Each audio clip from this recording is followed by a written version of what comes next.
Welcome to the Spent the Rent podcast. I am your host, Patty Rose. This is the Spent the Rent podcast 100th episode. I started this podcast back in August of 2018 with a goal in mind, to share the stories of the underrepresented of Lane County. Today, I'd like to give a couple shout outs, some updates on what's changed over the years. So let's just get straight to it. Before I do this, before I give some shout outs, I have to say there's so many people that have been extremely supportive. So it's impossible for me to spotlight everybody. I just picked a couple that lately have been really going over the top for the support. And I wanted to show my appreciation. So we're going to get to it. Ashley Sparks, thank you so much for sharing the streams. If you're listening to this or you're watching this, one of the best things you can do is you can go on the Facebook page or the YouTube or whatever and copy that and share it, because if you share it, that, broadens the audience. And there's a lot of people that I think would benefit from tuning into these podcasts. Rick Goldner, the host of the Wordwork Underground. Rick Goldner was a guest as an author spotlighting his new book.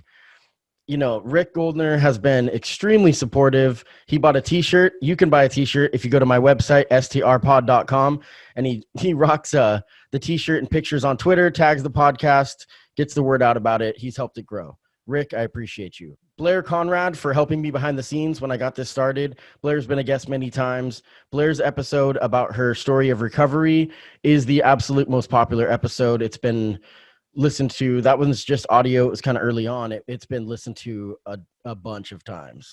James Barber, the host of his own show, Oregon Cashflow Pro on YouTube. Oregon Cashflow Pro is our title sponsor, and James Barber believed in me from the very beginning of the podcast. I met him through the show. He was at the time, had just ended a run for county commissioner, and him and I have built a very strong relationship over the 2 years that I've been doing this show, and he has been extremely supportive, helped me with ideas in the beginning and a direction to go, and the political episodes that him and I did are some of my absolute favorite. I'd like to give a shout out to Justin Pluid and Shane Potter of the Flock Pod. Justin and Shane, again, behind the scenes, when they started their podcast, they reached out to me and asked me for some advice, and I helped them. And by helping them, it helped me learn more about, what it is that I could do better and how to hone my craft. Justin has been a guest multiple times, and Justin and Shane are just incredible human beings. So shout out to them. And if you're an Oregon sports fan, check out the Flock Pod. And I think anybody listening to this episode, because my guest today is going to be a hockey player, I think you all would really appreciate the Flock Pod. So check out the Flock Pod. Matthew Hewlett of Hewlett Artistry. Matthew Hewlett is a filmmaker, cinematographer, photographer. He is an incredible artist. He is now one of my sponsors, and Matthew and I are building a good relationship. We're going to be working on a political ad campaign in 2021 after the new year. So check out for that. That's for the Oregon People's Rebate. So keep your eyes peeled for that one. Also, Jake Williams, one of my good friends from high school. Now he is with his own tattoo parlor, the Subdermal Art Collective. Jake Williams is a model citizen. Him and I, bump heads sometimes in political views, and it's a perfect example of how you can have different views and still really have a lot of compassion for your friendship and care about each other. I want to remind you that if you're listening or if you're watching this podcast is available in both audio and video. The audio is on all major streaming sites, Spotify, Apple Podcasts, Google Play. I mean, anything you can think of, any podcast site, just search Spent the Rent Podcast.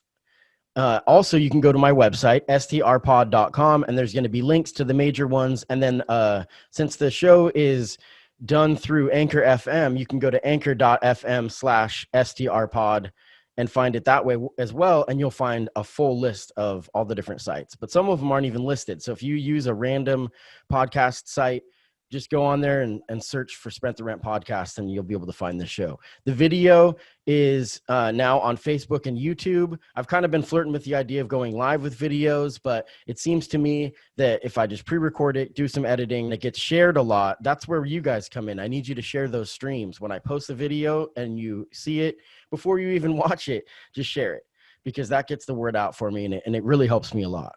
So that's kind of the big things coming up. I just really want to say I appreciate everything every one of you has done to support me. Comment on these Facebook posts, share the streams, go to the website, strpod.com/sponsors. If you'd like to become an individual sponsor, you can donate. You can make a one-time or a monthly donation, and it gets your picture on the podcast website, which it really, really helps me greatly. I'm very fortunate to have a profitable podcast. Even though I don't make a lot of money, I've had a profitable podcast in under 2 years, which is something that is pretty unheard of. So I'm very proud of that, and I'm proud of the community that it has built. My favorite episodes are the political ones, but I definitely like to spotlight anyone that falls under the umbrella of the underrepresented of Lane County, which is a broad swath. I've got some really exciting guests lined up. This next few weeks, we're going to be really hitting it hard with the political episodes. Next weekend, I will be interviewing Chief Heppel of the Springfield Fire Department. The following week, I will interview Isaiah Wagner, who is doing a write-in campaign for mayor of Eugene. So that should be really interesting. And then the following week, kind of hitting right before the election, we're going to have Chris Wigg come back on. And Chris and I are going to sit down and talk about what's on your ballot in Lane County, in Eugene, and Springfield. Again, thank you so much for all of your support. Remember, STRPOD.com is my website. You can find out all kinds of stuff. If you would like to order a t-shirt, there's all kinds of stuff on there. Individual sponsorships help a lot. I'm going to say that one more time. STRPOD.com/sponsors. And if you're a musician and you'd like your music to be played at the end of an episode, you can submit music to patty@strpod.com. So email me, Patty, Patty, Patty@strpod.com. Thank you so much. Now let's get to our guest. My guest today from the University of Oregon club hockey team is Austin Poltz. Austin, welcome to the show. Happy to be here. So this is really cool. Little backstory. We had scheduled this interview in February, and that was the entire world has changed. And so the intention we set this exact date back in February, and the intent was to promote the upcoming season, to let people know that tryouts would have been happening this week. And, because it's a club team, and we'll get into the details of what that means, it's a little bit more open for people to kind of walk on with it. So little backstory of who you are. You're a third-year student at the University of Oregon studying sports business, and you play defenseman for the University of Oregon club hockey team. So you grew up in Calgary, Alberta, Canada. I don't think you can get more hockey than that. Tell me a little bit about growing up in Canada. Obviously, hockey is the national sport, but what is it that got you into hockey, and what made you fall in love with it? So, my dad was big into hockey when he was a kid, and basically by the time I could walk, he tossed skates on me, and it just came naturally. And so ever since then, I kind of just, like, the first time I was out skating, I was like, get me a stick. And, like, I just wanted to play hockey right away kind of thing. Is the competition level in at such a young age? So when were you on your first team? I was 5 years old when I was on my first team. And at 5 in Canada, what is the competition like? It's probably decent. It's decent. Obviously, that's like a T-ball stage for baseball here, but still, you're learning skills, but they're probably keeping score and doing it pretty official at 5 years old. Yeah, like 5 years old, we played on a smaller rink. Right. So like a condensed size rink, but it would still be full ice. And back then, like even like the next age group up, we were playing full ice on a full size rink. So it was. That's pretty wild. I think in Oregon, where hockey's growing, with the Seattle franchise, the Seattle Kraken coming in, I think it's going to grow a lot more. But I think that there's like 11 and 12-year-olds are finally starting to play on full ice, 13, so it's pretty wild to think of Canada. They're doing it at 5.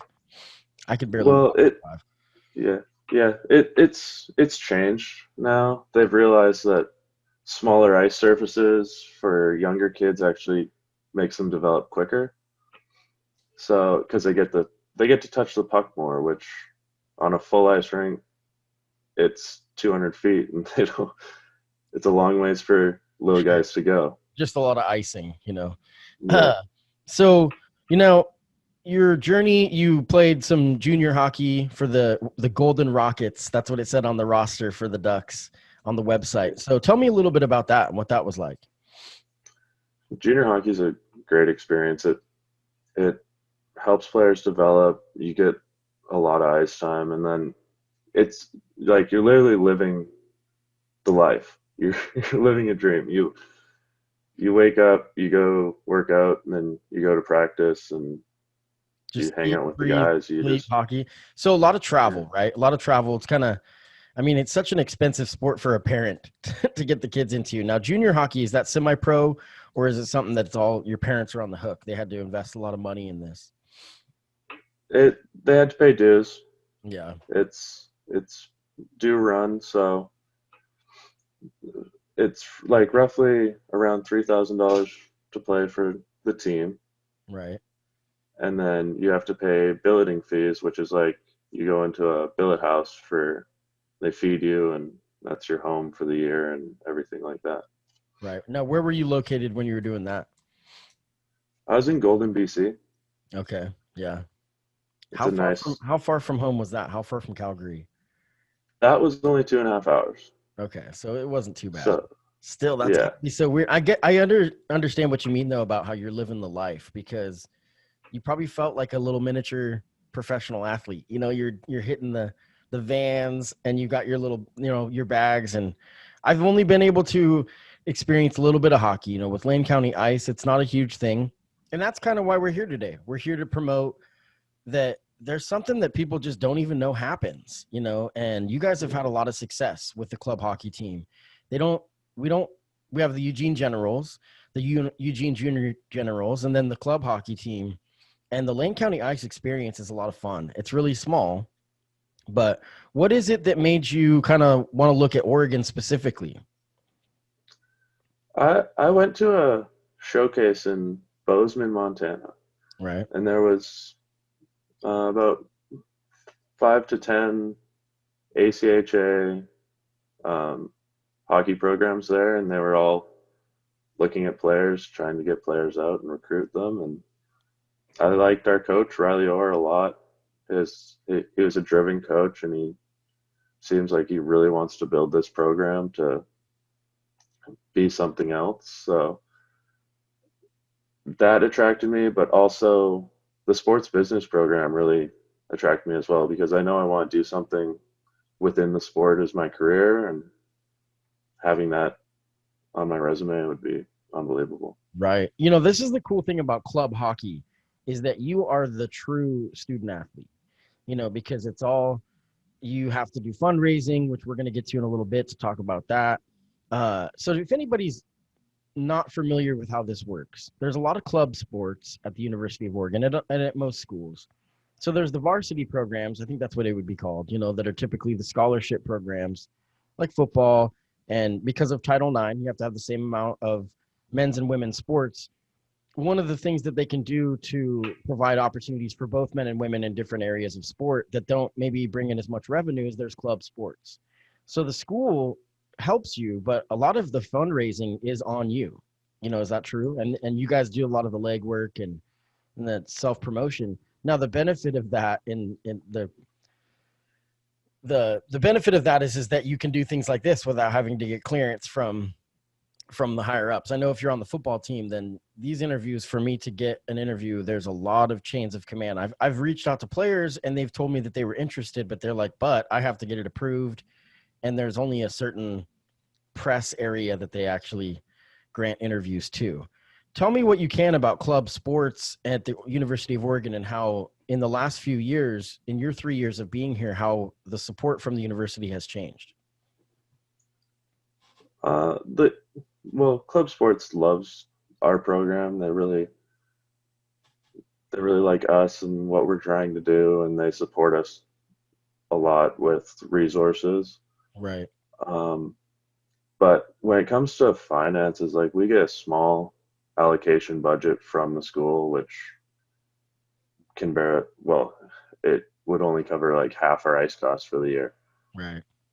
So all most of our stuff, like our budget comes from player dues and any fundraising that we can get. But the school, like Sean and Ben in club sports, are unbelievable people, and they help us with anything that we need. I've noticed a big change in the last, 5 years or so. Do you know, because I know you've been here for 3 years, but do you know when hockey came back to the U of O? Because for a while it was gone. There was no hockey. I think it was in the 90s, Okay. late 90s, But it's like really, 1997 or something like that that. sounds about right. But it's really blown up in the last 7 or 8 years, it seems like. I know there's like I said before, the Seattle franchise coming in for the NHL, and I had Dan Trent on. He's a junior Generals head coach. He was talking about how the Northwest is going to be booming with hockey and new hockey fans. And, we're going to get to the COVID situation in a bit because hockey just ended, like the NHL just ended last week, and it's insane because this is not a summer sport, so Yeah. everything is out of whack. So it's going to be interesting how that all plays out because hockey and basketball kind of go hand in hand as far as the NHL schedule and NBA schedule. So when does the hockey season typically start for the NHL? It's October. It's like the end of October, correct? So they're probably pushing that back to December. Is that true? I've heard anything from November to beginning of December, so it's changed a little bit, but they'll probably just go with what basketball's kind of similar to schedule to what basketball's doing. It's man, I feel for those players that went far in it because it's not even going to stop. There's no off season, and I don't follow NHL a lot, but I definitely know the grind of all of it. So, what is your experience with Lane County Ice? It's a small rink, and I'm sure with your experience in Canada, there's been a lot bigger rinks. But have you guys been able to get kind of more of a turnout? What has been a successful move, and what has been some bumps as far as getting the word out that the University of Oregon hockey team has been doing really well? Well, Lane County Ice is good to us. It's a huge facility. It's hard to fill because it's so big. Right. But within from my first year here to the end of last year, our fan base has grown substantially, and it's a lot because we have started marketing and promoting the organization a lot more. We've gotten out in the community, and I think that's helped us a bit, but word of mouth is how our games travel. Like, we use our social media platforms the best we can, and then just try and get as many people out as we can. I think one of the things that one of the things that Oregon sports in general are known for is the gear. And so the hockey jerseys that the university has provided or helped you guys with they're pretty incredible. And so I noticed on the website, there was Jordan Bell, NBA basketball player, former Oregon Duck basketball player, rocking a hockey jersey.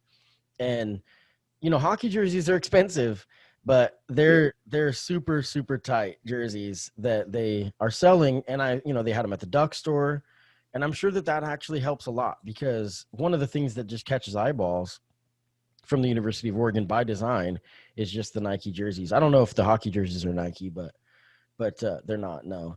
But they're super tight. And you got all the logos and stuff. And the university is really supportive of club sports like that. That's really good because in the past I've seen it where it's t-shirts, with little iron-on stuff. And so it makes a big difference with the presentation because I don't want people to get the wrong impression that club sports aren't competitive. It's extremely competitive, and it's just because you cannot have a football team with 100+ players and then have the same amount. Title IX is really why.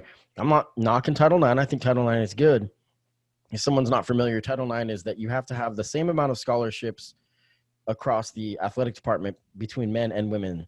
And so football has so many players that, is the women's hockey team, there is a women's hockey team at the U of O. Is that correct? No. Okay.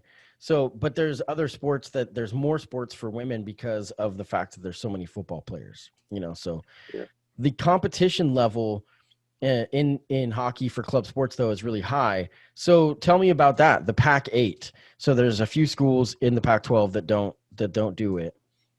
Who is your biggest rival in conference? Our biggest rival in conference is definitely Boise. Yeah. Well, we're the most competitive. They're the most competitive team we play, but UW, of course, is our rival. Right. Because Oregon State doesn't have a team, so we say Washington is the hate. Oregon State's kind of like the little brother. Washington's the one we hate. So is Boise State in the Pac-8? It was. Yeah, they've decided to go independent for this year, and we've also decided to jump out of the Pac-8 to go into a more competitive league and make our schedule a little bit tougher. So would that mean that kind of like how Notre Dame does it in football, that you can have an open schedule, so you can schedule with anybody in any conference all season? Wow, that's a lot of opportunity, to really get competitive. How has the program changed in your 3 years of being here for you? I mean, you said before we hit record that the last 2 years you guys have been really successful. What was the first year like? First year was the first year that our coach really got to go out and recruit and bring in players. And so I was part of that group. There's about 6 Canadians that he got brought down and found some good American players, and we gelled right away. Right. So it's kind of a transition year the first year. And then like you said, the just team chemistry, but what do you think it is really? Is just a good group of players that are just a tight bond? I mean, what attributes to the success? I think we've had some skilled players for sure, which has really helped us. And unfortunately, a lot of them graduated last year. So this being with COVID and everything else, it's been a tough recruitment year for our coach, but he's found some hardworking players. And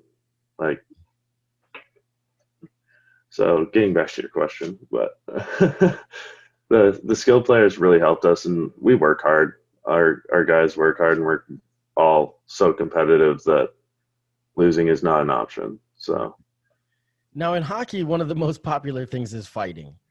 What is the fighting rules? What are the fighting rules in Pac-8 or in club hockey for university? Do they allow that? As much as I would love to be able to fight, we can't really, because it's a 3-game penalty or 3-game suspension for one fight. Wow. Have you been up to watch the Portland Winterhawks? I have not, but my hometown Calgary has a WHL team. Okay. And those games are pretty fun as well. It's pretty wild. I was at a match up in Portland, and if anybody hasn't gone, I highly recommend it. But they definitely do let them fight. That's a different thing because it's professional sports. I think it's like a semi-pro. I don't have any idea or claim to know anything about the levels of hockey clubs. It's so confusing, because I think with baseball, there's the minor leagues, and I think that was always my impression back in the day, was that the Winterhawks were like a minor league team, and that's not really how it works. It's just completely different. It's just a ton of leagues. Yeah. They kind of are like a minor league team, but they're not considered semi-pro because they don't technically get paid, but they are allowed endorsements. Right. But it's junior hockey. It's U21. It's between 16 and 21 years old, and those guys are it's technically a development league for those high skilled players to go play in a professional environment, and it's a stepping stone for them to go play in the NHL or the AHL. Right, and a lot of them do. I mean, at the game I was at, they were showing on the Jumbotron, they were showing all of the players just from the year before that were in NHL on NHL rosters. So, yeah, Portland Winterhawks is a good level. So now, one of the things we've already touched on is sponsorships and getting the word out about the hockey team, the University of Oregon hockey team. Sponsorships are something that really drives it. What are you guys doing to get sponsorships? I know with COVID it's difficult, so people can go to your website, which is OregonDucksHockey.com. And I was on there, and it looks pretty barren right now because this is kind of a hurdle where, like we said before, this would be tryouts. You guys would have been able to be hitting it hard with sponsorships. There's some questions on when the season actually will start. You said it's pushed back till January. What can people do to help? I mean, so who do they reach out to for sponsorships? Go to the website. Is that what they do? They can go to the website, or they can email us directly at OregonHockeyCoordinator@gmail.com. Right. And this this coming weekend on October 11th, we're actually hosting a fundraiser golf tournament. So we're still looking for sponsorships for that. So it's just little donations here and there. Everything kind of helps, and we'd be happy to get some big businesses on board for sure. Sure. So like you said, little donations, individual sponsors would be really good. So if you're listening to this or you're watching and you want to help this team, exist, because this COVID situation has really destroyed everybody.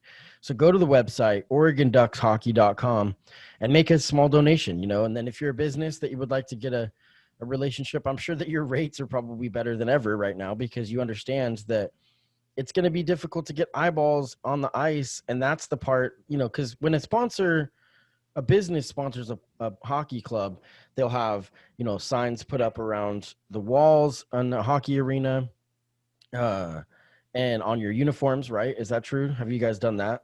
The sponsorship? We haven't done that yet, but it's definitely on our radar. Like, we also have we film all our games and live stream them, so we can throw up business logos on that as well. That's actually really good news. So and the streams would be on your website again. Is that correct?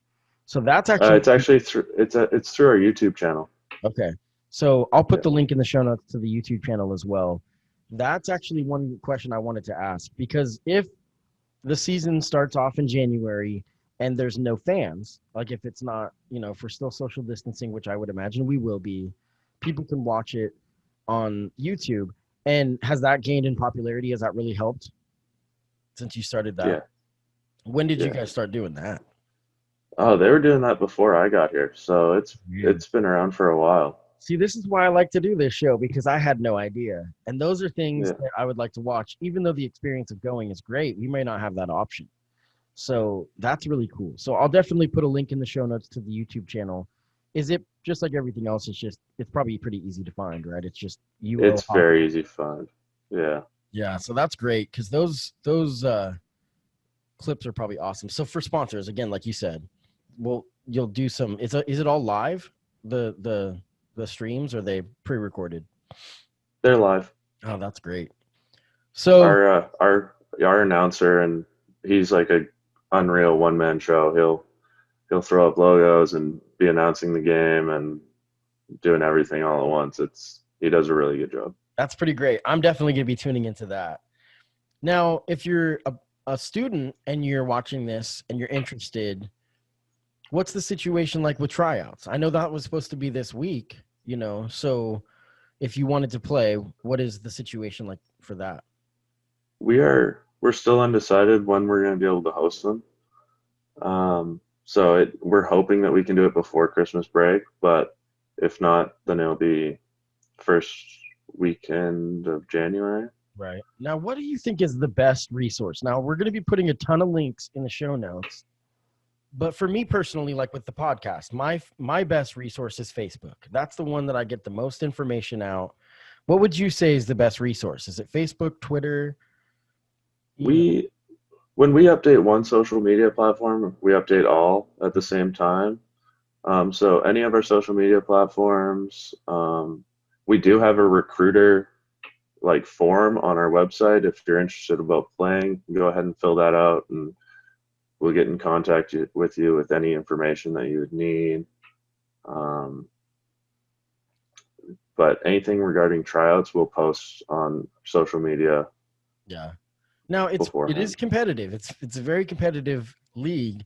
But what is the type of player you're looking for? I mean, would it be people that have obviously a little bit of experience in hockey at least, I mean, I don't know. I can't skate backwards. I don't know how the hell you guys do that. It's so crazy watching people just I was watching the end of the championship with the Lightning, and these guys are just gliding around, and I'm like, dude, I can barely walk that well. I don't know. I don't get it. I guess like you said, when you grow up 5 years old on skates, it just makes it pretty easy, So it's just so natural to you. And I mean, anybody watching this feed, you got a hoodie on. People don't realize, dude, you're pretty freaking ripped. These guys are pretty, these players, when you guys come in, I'm like, dude, those guys are bruisers. Different body type. I think hockey, because of all the gear, people look so much bigger on the ice when you're in the stands. But I've cut your hair before. I've seen your shoulders, dude. I wouldn't want to. You say you're like, I wish we could fight. That's just so funny, and that's such a thing that's so foreign in American sports, that the desire to fight, and it's totally different. It's like old school. Tell me about that. I know that that's the one thing that everybody loves. So I'll go back to my junior career. Yeah. I'll just take you back to my junior career, because like it was so much more physical. Like, and if you hit somebody hard, you're just expected to just turn around and you're fighting somebody. Like if it's an improper hit, or even just like a totally legal hit. If it's a totally legal hit, if it's one of their top guys, someone's going to come after you. It's just the way it is. And so when I was in junior, we were allowed 5 fights before a 3-game suspension or something like that. Yeah. So I would max out my fights within those. So I fought 15 times in junior. And oh my gosh. So you're a defenseman. So yeah. In hockey, if somebody's listening is unfamiliar, there's what is called an enforcer. And so you have your little, right? I mean, you can talk on this a little bit, the henchmen. And so, or the goons, that's the other word, right? That people will call them. So there's the scoring guys, the forwards and whatnot, centers, that, like for people that don't know anything about hockey like myself, like the Wayne Gretzky, now this is really old, but Wayne Gretzky would be out and about doing his thing. If a defenseman got a big hit on him, here comes Marty McSorley, right? That would just be like, I'll fight your battles. So you were that guy, huh? In a sense, yeah. I stick up for my teammates if I see something that isn't right on ice. I think there should be a consequence for the other guy. So it's such tradition. What is it like after the fact? I mean, in rugby, which I'm actually in talks with the U of O rugby team to do an episode about that. But what is it in rugby after the competition is over? They're all having beers together. Like it's a traditional thing at every level of rugby for them to be kind of chummy with the opponents after the fact. Like once the competition's over, they're all friends. How is it in hockey? Do you guys have kind of a mixed bag? Is there bad blood between certain schools? I mean, obviously Washington, they can go to hell, but we all respect each other off the ice. Like you can have buddies on the other team, but you're not buddies with them when you're on the ice. Sure. So is it similar to like AAU in basketball, how you grew up with some of the people? Even here, even though you're from Canada, there's probably some crossover where there's people that you may have played with or people that you competed with and were in different tournaments. So there's probably a lot of people you recognize when you go line up against them. Yeah, and like even with these past 2 years, like you get to know guys on the ice, like you'll talk to them, and just when there's between whistles and everything like that, and they're like you form relationships, but when it's not between whistles or something like that, it's right. The competition level is definitely there. And yeah, I've always thought, I'm a big basketball fan, and a lot of people complain that like, oh, all these players are all fraternizing now and hanging out. And I'm like, I don't think that once the ball is tipped that there's any issue of competition. I think that they're pretty brutal. They're good competitors, but it used to be a lot uglier of a game. And I know hockey's the same thing, that they've tried to clean it up. And there's kind of this question on like what level they want to accept fighting, because it's part of history. It's part of the traditions, so. Yeah. In Canada, they've actually gotten rid of it in a few leagues now, and they've actually switched. Like a lot of junior guys don't wear visors anymore. They're switching to full cages. So it's the sport's changing, and like even if you look at junior generals playing style compared to ours, it's completely different. They're more skill based. We're more physical, and yeah. So does that lead for more scoring when they're kind of getting more speed skate, kind of, you get more skill-based players? Does that lead to more scoring? Or, I mean, I guess it's kind of a balance because the defenders are also more skilled. Yeah, like those skill guys don't like to get hit. They don't know what to do when they do get hit. So when they play against a physical team, it's actually a harder game for them. Right. versus when they play against another skill-based team where they know they're not really going to get touched that much. They're going to get just stick lifts, and they can use their speed and use their hands a little bit more and not have to worry about getting a body ran through them. So how many years have you played hockey? You said since you were 5, so gosh, 15 plus years, something like that, you know? Yeah, it's 19 years. How do you have all your teeth? I've only been high sticked once. Yeah, so you just been lucky. Yeah, and it chipped off half my tooth, and I was able to keep it. They just filled it. I don't know why you repaired it. I think it's better when a hockey player has the chip. No, these are the pressing questions that everyone wants to know. In a fight, have you ever been able to successfully pull their shirt over their head? No. That is the move. That is the move. They've implemented fighting straps. So it's this little strap that hooks onto your pants, and it makes it very difficult to pull a jersey over someone's head. That is very unfortunate, because I think that's the move. I remember on a video game, I don't know, Blades of Steel or something, that you could do that move if you knew how to get that combo right. And that was pretty incredible. Yeah.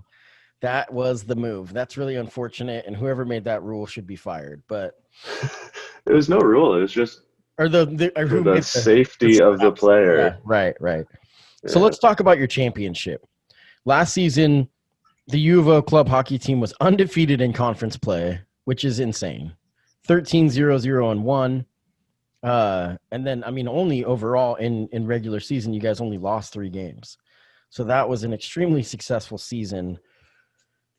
What was the conference championship like? I mean, winning that had to have been extremely rewarding. Yeah, it was a great experience. I mean, we had our ups and downs. Like we battled some of those games, and we decided to start off slow for some reason that weekend, and we were able to push back and fight our way to a second championship. So it was second in a row. Yep. Yeah, so 2 years in a row, defending champion for conference. That's awesome. The banner is going to be on the bottom of the screen, so go ahead and show us those rings that you're wearing a little bit higher. Those are pretty incredible, and you know, it's funny. We were talking off air about who you had played in regionals, and you had to look on the ring. You know, so there's a lot going on with those things. Yeah, that's pretty sweet. The people listening to the audio version of this hate us right now. They're like, what's going on? I can't see it. So for those guys, this is a good time to plug it. Nice. So this is a good time to plug. If you're listening to the audio of this, you can go to Facebook or YouTube to watch the videos of every episode. And I usually try to drop them on Saturdays. And so, yeah, so there's that. That's really cool. You know, we talked a little bit about COVID issues. It's going to be pushed back until January. I think that's really good news to get that word out, the live streams of the games.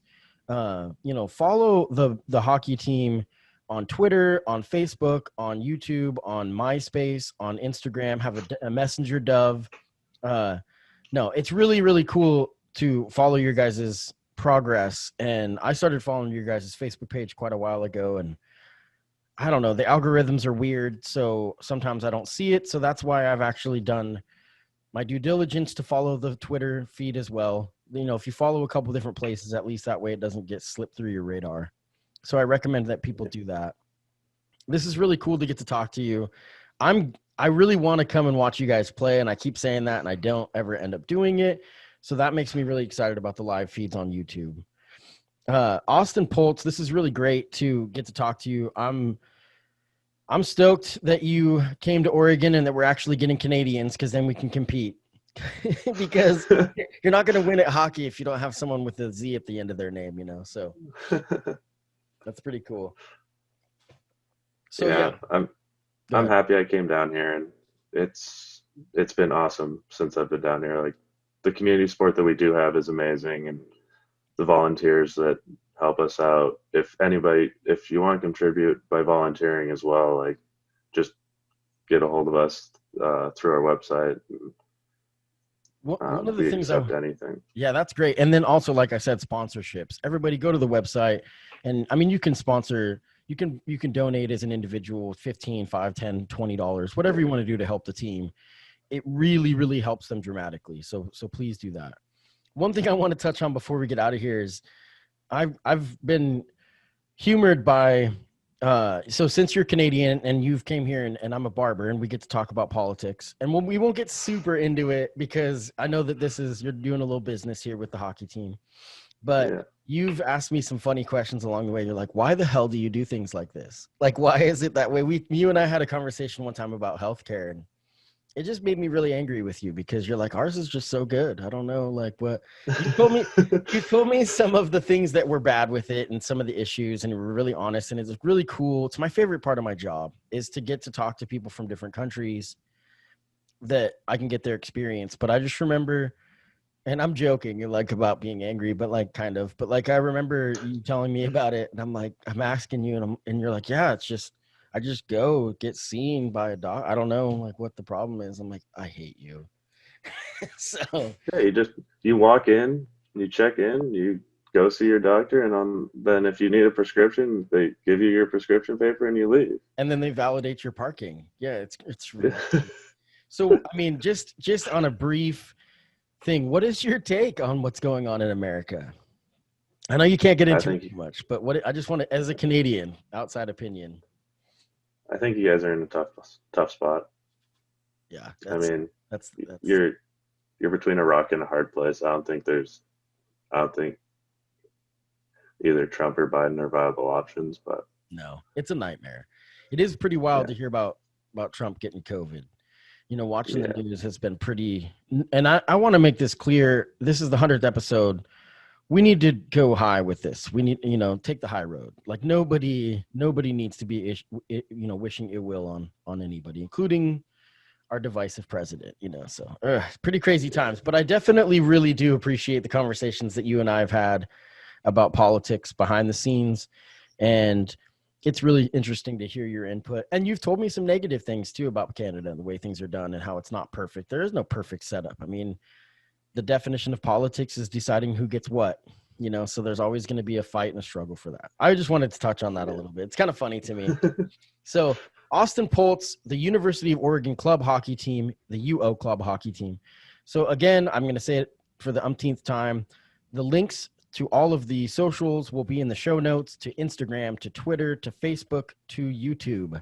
And so everybody definitely follow those. And I mean, absolutely follow the YouTube because that's where the live streams will be. And I'll be doing that. So thanks a lot for doing this. It's really cool to chat with you. I picked a song because this is my 100th episode called 100 Days. But I wrote it about the 100 days of Obama's administration. But the way that I write my lyrics, it's pretty abstract. So I think it fits today. So that's the song we're going to close with today is me, SelfEsteem BoatWillie with 100 Days. Austin Pultz, thanks a lot. You're awesome. Thank you for having me. Sacrificial worship, secondary accomplishments, stutter step, chances at self-fulfillment. Problems with your mindset, the table for a profit on a ride. I can't get off it. I tossed it to the side as my life felt like a chore. Decided it was time to live for something more. I tossed it to the side as my life felt like a chore. Decided it was time to live for something more.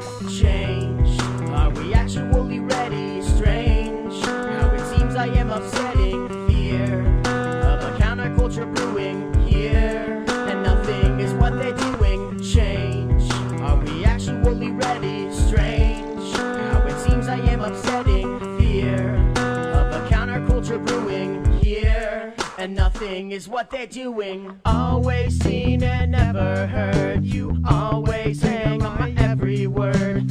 Always seen and never heard. You always hang on my every word. Always seen and never heard. You always hang on my every word. Always seen and never heard. You always hang on my every word. Our nation is at war against the far-reaching network of violence and hatred. Our economy is badly weakened, a consequence of greed and irresponsibility on the part of some, but also our collective failure to make hard choices and prepare the nation for a new age. Homes have been lost, jobs shed, businesses shuttered. With growing unenjoyment, with slowing feet of fun, a bitter man forced into plan is accepting or done. A system built for failure, hypocrisy at best. The treasury will nail a bill to your chest. With growing on enjoyment, we're slowing feet of fun. A bitter man forced into plan is accepting or done. A system built for failure, hypocrisy at best. The treasury will nail a bill to your chest. Change, are we actually ready? Strange, how it seems I am upsetting. Fear of a counterculture brewing here, and nothing is what they're doing. Change, are we actually ready? Strange, how it seems I am upsetting. Fear of a counterculture brewing here, and nothing is what they're doing. Always seen and never heard. You always hang on my every word. Always seen and never heard. You always hang on my every word. Always seen and never heard. You always hang on my every word. Always seen and never heard. You always hang on my every word.